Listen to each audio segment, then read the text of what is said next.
Hey everybody, it's me, it's Flake, and I just made it to Pro Rank today. And the last two games to get there were actually pretty intriguing, with some really cool interactions, a 100-point deficit, and a couple cool little intuitive plays that I think were pretty nifty. So I'm just going to walk us through these last two games, and hopefully some of the tips and some of the advice that I give throughout it will help you out to play either monsters better or just to play in general, just play better in general. So good luck on the path to yourself there as well.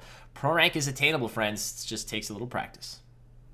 So I'm queuing in this case against Overwhelming Hunger, which is a faction that I'm not necessarily too familiar with at this point in Pro rank, or at the rank what I'm at, which is at rank 1.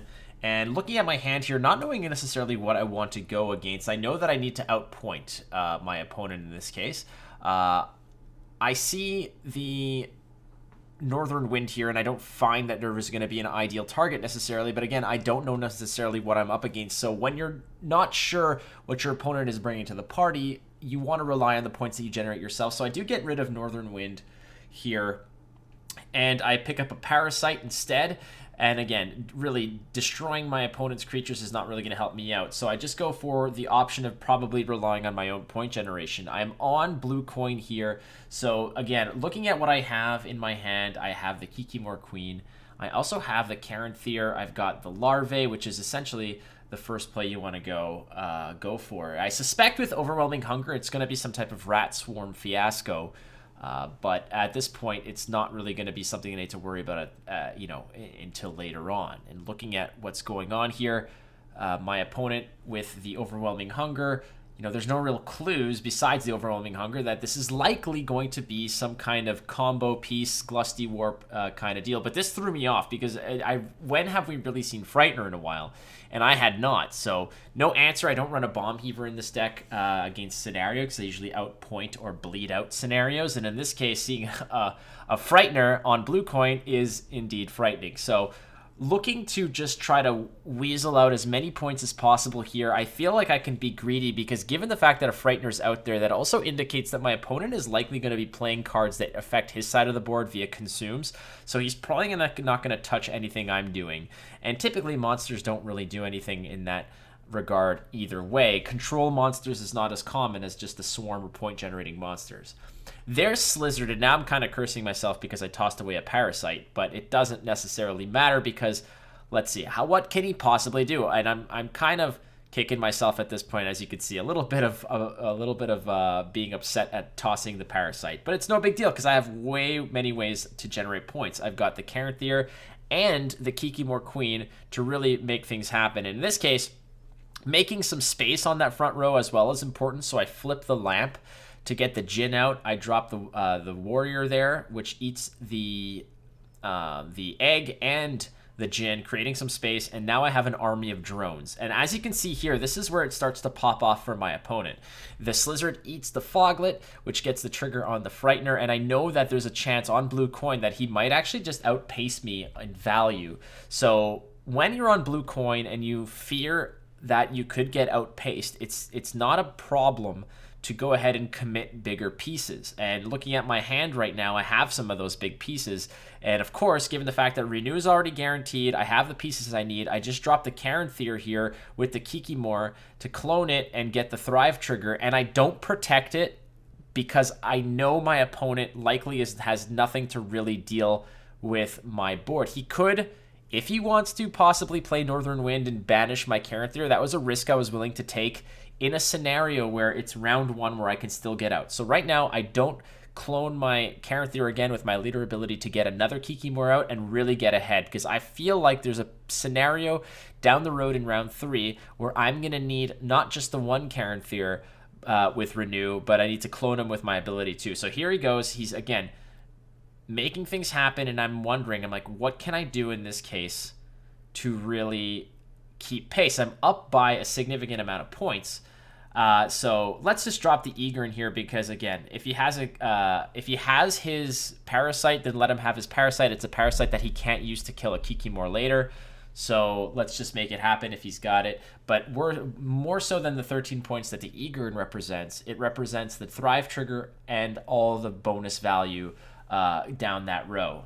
And I'm up by 40 points at 5 cards, which is a magical spot to be in, because if he wants to make a huge play here, I could pass and be okay. But he chooses to pass anyways without even flipping the Frightener. So he was in a spot there where if he wanted to commit a card to flip the Frightener, it was going to be problematic. I think the Frightener often is there purely from a standpoint of having something to consume maybe with Osriel if he doesn't play Egern, but knowing that my Egern is in the graveyard, he has an option for that. So here we are. There's the Penitent, which is something I wanted in round 1, but it's going to help me out real nice here. And in my mind, I'm wondering, okay, 8 points. I can go ahead and do some nasty stuff here. Let's just lead with the Penitent and see if we can't bleed him into maybe committing some cards.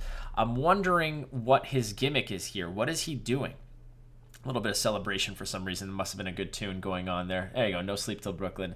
Back and forth. We just drop the Penitents, and I go ahead, take advantage, drop a Thrive. Now look at my hand. I do have the Kikimor Worker there. I'm doing a little dance here. Apparently I'm pretty happy. But we are dropping the Kikimor Worker potentially just to consume the two of them together. But at the same time here, I want to bleed out my opponent of his resources because it is problematic. Now, let's say, like given the fact that I do have the Renew, I'm looking through the graveyard, looking through my deck. What are my options for next round? Do I want to bleed here or not? I did take round 1 pretty significantly. He did come in with the Noon Wraith. So that's what I'm talking about. There's the Noon Wraith with the Rat Swarm. And I think that I need to push here to get things rolling. I managed to fish out my Hound here. My Kikimor Worker is going to generate a nice little slew of drones. And now I'm pretty happy because of the fact that I could push if I want to. I have a pretty significant board if I need to go ahead and start bleeding out pieces. My Renew is going to bring in my Caranthir, which clones my Kikimor Queen, which I can then use my ability on, my leader ability to make that happen. And there's one leader ability gone for my opponent, and we've seen this before again. It's a very big play, and Glusty Warp right out of the gate. Okay, so that is him essentially knocking down a big swing to essentially deny me of those drones, and that is a significant play. And this causes me pause here because I want to see what are my options for next round to actually generate some some drones to get the benefit out of the Kikimor Queen. Is it worth it for me to bleed, commit pieces like Pugo or Goliath, some big bodies that trigger the Thrive, when I really don't have any insectoids besides that Kikimor Worker on the front row? It's not exactly a good scenario for me anymore. He's got a 13-point lead. His Glusty Warp's there, but also he's committed a Noon Wraith and Glusty Warp in a round that he wants to get on top of me, which means that he's probably not too concerned, or he wants to put it out of my head to actually push in this round and really lock me down out of those drones and the drone value, meaning that there's a good chance he already has Renew in his hand and that Glusty Warp is going to come back to haunt me. So right now, I'm really looking for, off this draw, for some insectoids, stuff that will trigger off of the Kikimor Queen. Now, there's a big one. There's the Arachis Nest and the Larvae and a Lacerate. So I really picked up some good pieces here because not only are the larvae great by themselves, but they're insectoids, which causes some more triggers and boosts out of the Kikimor Queen. But just the Arachis Nest from a proactive standpoint, it's really difficult for, at least from a monster perspective, to get rid of 4 1/1s on the board without committing a big card or making a big play.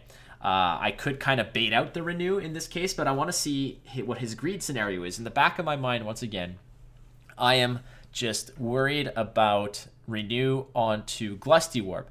My option here, as I look, I'm checking out his graveyard, and yep, there's the Glusty Warp. I don't have Osriel. I might have Osriel and eaten his Glusty Warp if that was an option, but here's what I'm doing. So he drops the Larvae. And what this does right here is it sets up my board if I want to go ahead and start boosting those drones. And if he wants to come back at me right now with Glusty Warp to clean up this board, he is also going to have to commit and lose those 2 larvae. There it is. I'm just checking it out again and just saying, I'm like, now's your chance, Big Daddy. If you want to go ahead and eat this board, this is pretty much a scenario where I am trying to either get his Glusty Warp value now which is going to cost me points down the road, but at least I won't have to see the Glusty Warp. But I think that right now he's thinking the same thing. Does he want to do it? But he opts instead to set up his Detlef Higher Vampire for consume value. Now, I'm thinking here, okay, did he not do it because he doesn't have Renew, or is he trying to see if I'll get greedy by playing the larvae or more insectoids? I opt rather to just count my blessings and start getting this train off going here. I renew out the Caranthir to clone the Kikimor. I go ahead and use my ability to clone it again, destroy, replay, and boom. Suddenly, all my insectoids are looking good. And there's the larvae. The larvae is there because in my back of my head, I didn't want to get too greedy by dropping the larvae and just getting the double trigger of Thrive off of it on playing it on the siege row. I say siege row, the ranged row, because I feel like had I played my insectoid, my larvae in the back row, that was probably going to be a Glusty Warp that he was not going to pass up. So I took a safer route by just going ahead and getting these points where they were before they were threatened by a renew of Glusty Warp. Again, I'm just thinking he's got renew for Glusty. I don't feel like he would have committed Glusty in round 2 so liberally if he didn't have another option of it. So now here I go, I play the larvae, and now I can start setting up points again. There's the Hound. The Hound is essentially going to be growing, I would suspect, every single turn, because looking at my hand, what would I play next? Now there's a Defender. Now I have absolutely no problem with that Defender. I do play Drowner in this deck to move it around, but I still don't know what he's trying to protect, and that is purely because I'm not too familiar with this deck. So the good news about playing Kikimor Queen is you get a lot of points just on your own volition. You don't necessarily have to worry about your opponent and what they're doing. But I have the optimal train going on here, which is the 3 Kikimor Queens. They're all going to do their own thing, and now I have a lot of just big bodies to trigger them off. This is going to be Mata here because it's going to get the trigger off the 5 strength Kikimor, which boosts my whole board, which looks real pretty in this case. And I also have, as you can see right there, there's that is my Royal Decree. Royal Decree is going to get me, in my head, I'm thinking, well, that's my Osriel right there for a final play. Now, he does have Last Say. I'm looking through my library in this case, looking through my deck. I see the Osriel there. I still have my Egern in my graveyard. There's still the threat of him eating my Egern, but I want to make sure that I'm doing this correctly. At this point, this could hit anything, and it decides to snipe my Caranthir, which is totally fine. But people at this point were just shouting, Geralt Irden at the front row. I mean, I was protected against an Igni because of that first Kikimor Queen being at 11, protects everyone beyond it. And my opponent clearly has essentially demonstrated that, you know what, nope, I am not playing any control elements. I'm just trying to generate more points than you. But as you can see, I am just outpacing him in droves here. I'm already at 113 points. I've got a Lacerate that could do some good. And my last card is going to be Osriel as a 14 point. My opponent's at 47 points. I'm at 113. And I'm still waiting on that Glusty Warp. I want to see if my intuition was correct. Did he have the Glusty Warp? So here's going to come in, clone the She-Troll, which this is where I'm like, oh, it's a She-Troll. I really was not sure what this was supposed to be. This is a new experience for me because I haven't really seen this deck in action. So I'm not just surprised, but I'm also trying to educate myself on how this deck operates. And right out of the gate, he goes ahead and makes a consume to boost his She-Troll, and I'm a little bit upset because my Lacerate would have been nice there. But in this case, I said, you know what? If he has an answer or response to my Osriel, now's the chance. If he was waiting to play an Osriel late, I might as well get this kick in as we can go. Boom, boom, boom. Looks real nice. Lots of points over there. And suddenly I'm at 150 points. Just like that, ladies and gentlemen. 150 points to his 55. And he's got a fat row for my Lacerate. Now, obviously, he's protected with armor a lot of the way. There's another She-Troll. And he still has his 2 triggers of his leader ability. But I still feel like we're doing okay here. I mean, how much more comfortable can you be? If his last card is Irden, I believe that is the only nail in the coffin for me in this case. but I feel like he's still holding on to Renew because he's got that Glusty Warp. I don't think he would have committed Glusty Warp in round 2 if he didn't have it. Take the safe route, the most amount of points there on the front row, make the Lacerate, and then back up. Again, I am up by 99 points. 99 points. So he needs a cool 100 points, ladies and gentlemen, to come on top of me here. And I'm feeling pretty good, because if it was Earden, it would have happened already, but I suspect that he's got a card that essentially, combines with what he's got already on the board to do good things. He's got 2 Dettlaff Higher Vampire triggers left. He's got his K-Ran ready to go. Double Sheet Troll protected by the Defender. Lots of 1/1 bodies there. I mean, what more can you ask for in this case? He's creeping up, and now I'm kind of wondering. I'm like, what is this? This is kind of getting spooky. I didn't really leave him any snacks on my side of the board. And in my head, I was like, does he have enough? Now, a lot of the Glusty Warp value is going to come off of his side of the board. In fact, all of it. So a little less value there, but check that out. And he made a big push on that case, and we made it happen. So a little bit of intuition in terms of not playing the Larvae and getting greedy to protect against an early round Glusty Warp, because had he done that Glusty Warp play after the Arrakis Nest and the Larvae, it would have been all over, and I would not have won this game.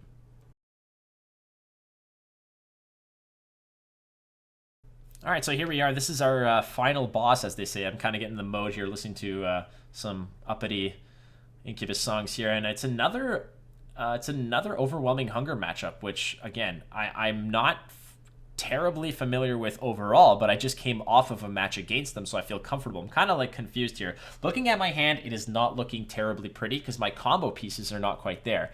Having Royal Decree is only good if you have Kikimor in hand. You could have your Caranthir in the graveyard. It's not in your deck. It's not a big deal because you can get him and play him with Royal Decree. But not having Kikimor Queen is really painful. Now we do get the benefit of being on the red coin, but here it is, the Slizzard again, and once again I have no real answer to it. I don't have my I do not have my Parasite, and after having just played against a deck that runs this exact same, this overwhelming hunger list that I'm playing against right now, I know that really the best target for my overwhelming my Parasite is either the Slizzard early or potentially if he plays a Hound. Now I need to outpace and be competitive enough that I can take a comfortable pass. I have no Larvae. I have really nothing to do a whole lot here. Nothing to trigger Thrives. No Penitent.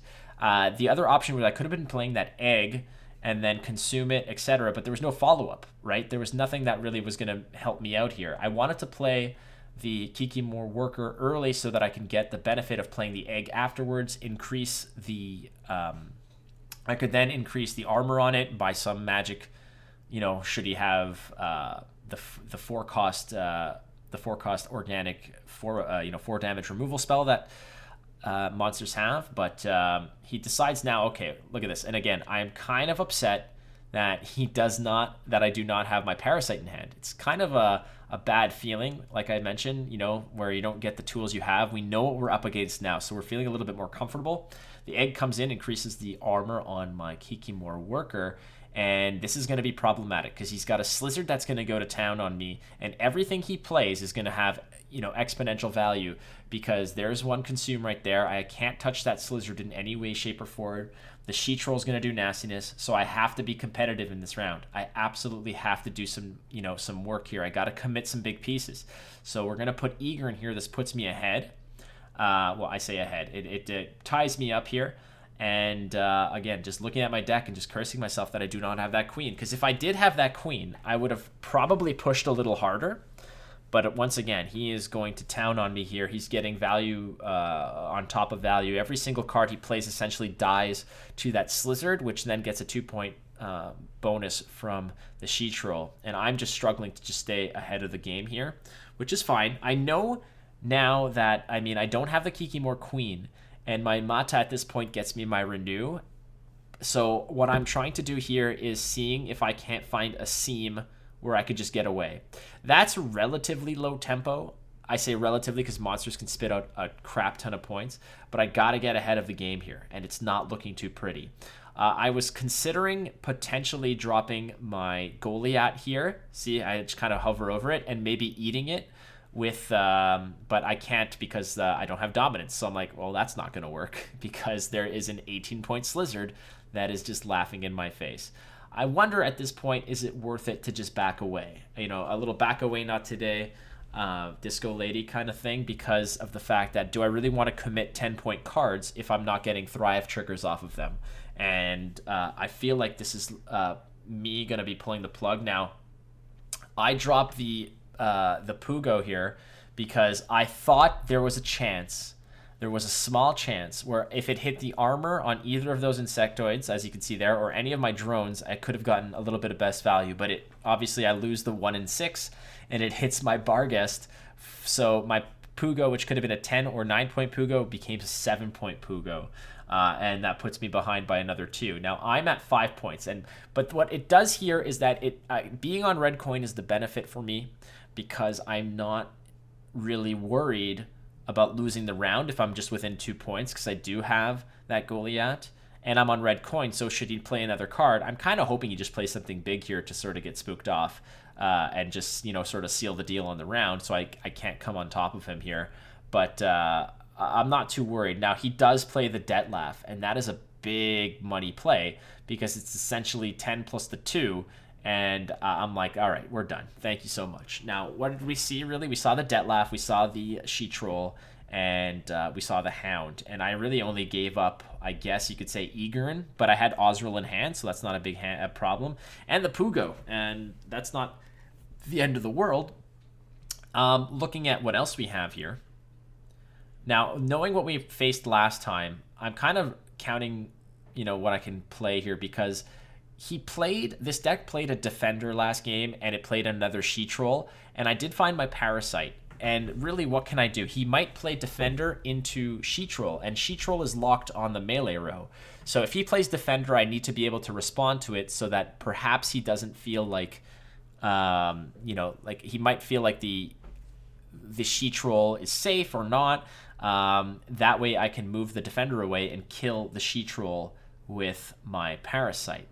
Again, he decides it's time to go crazy here and let's go ahead and make a play. And I don't really have a lot to do, unfortunately. Again, no Kikimor Queen in hand, but I do have Renew, and that means that I can play my Mata to obtain my Kikimor Queen.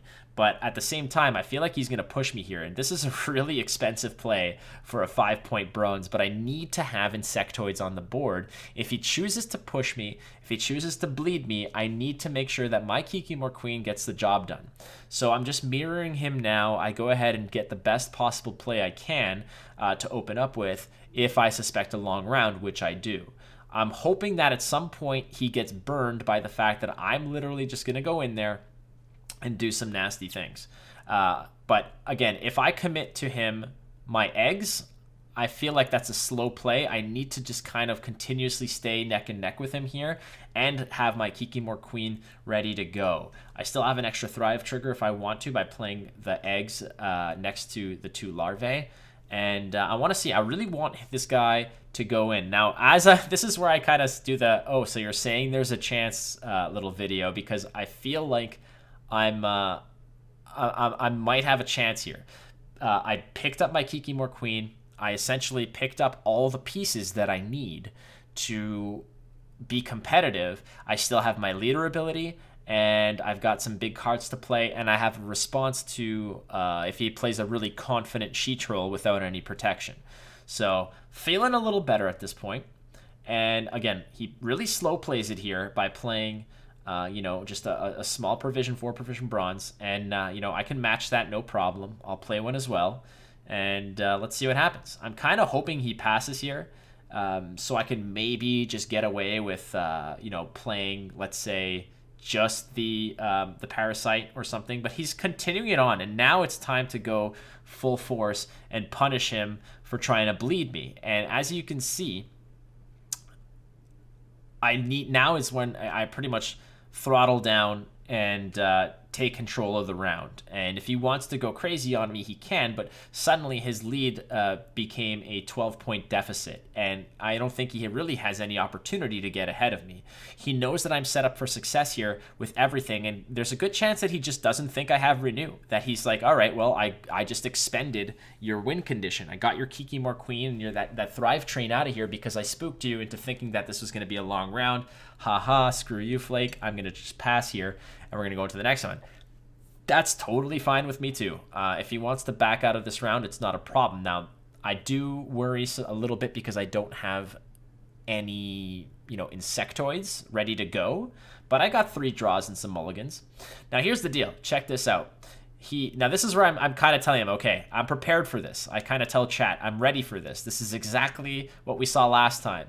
So let's bounce that mofo in the back. Again, low tempo, but I'm still ahead because I made that big Kiki play early.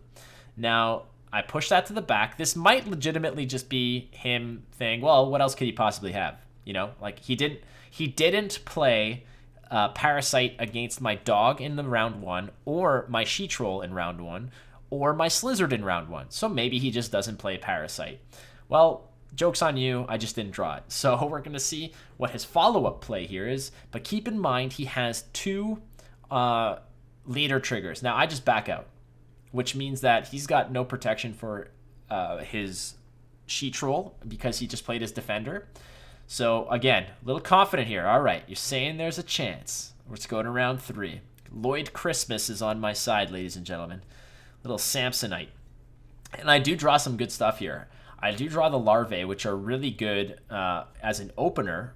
And there's the Penitent with a double consume. Like, I am just feeling real gritty right now. I'm feeling real greasy about it.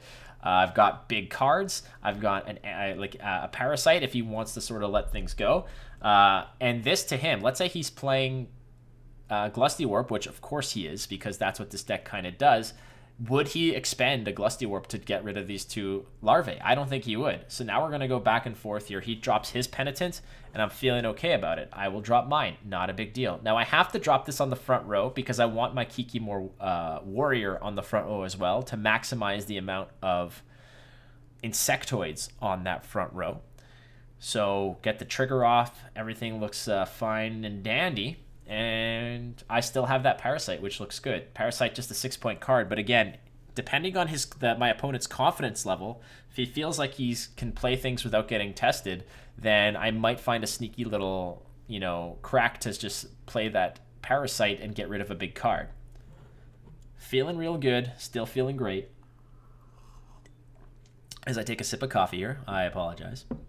And now here it comes. All right, so there is a big play. I do worry a little bit about that because the Plague Maiden can fill the board with 1/1s, and it is kind of scary, but there's really no response that I can do here. That's just him setting up. Obviously, if I had something like Swears, then that would be perfectly fine. I would just go ahead and make it happen. But I think now's the time to just go ham and start looking for point generation. And now if you can see here, I put the Caranthir between the Penitent and the or next to the Penitent, so that my Kikimor Worker can sneak in and go ahead and consume both. That way I don't have to play the Kikimor Worker and sacrifice another one of my insectoids. So I'm not going to lose value there. So that was a strategic placement there. Now here's the other thing. He plays his She-Troll and he consumes. Now it's at 6. And in my head I'm like, dear Lord Almighty, for the love of God, please pass, because I don't want you to consume it. And he takes it, and I get so much value purely off of that. And I'm ecstatic about that, because when I was talking about my opponent just kind of being confident about it, he knew I had no actual removal from the other rounds, so why would he think I might have it now? But I drew into it, I had it, I was ready for it. And the fact that he only protected against 4 or 5 point removal, I went ahead and parasited that thing away. It's doomed, never coming back. His Renew is used on a She-Troll that was immediately answered.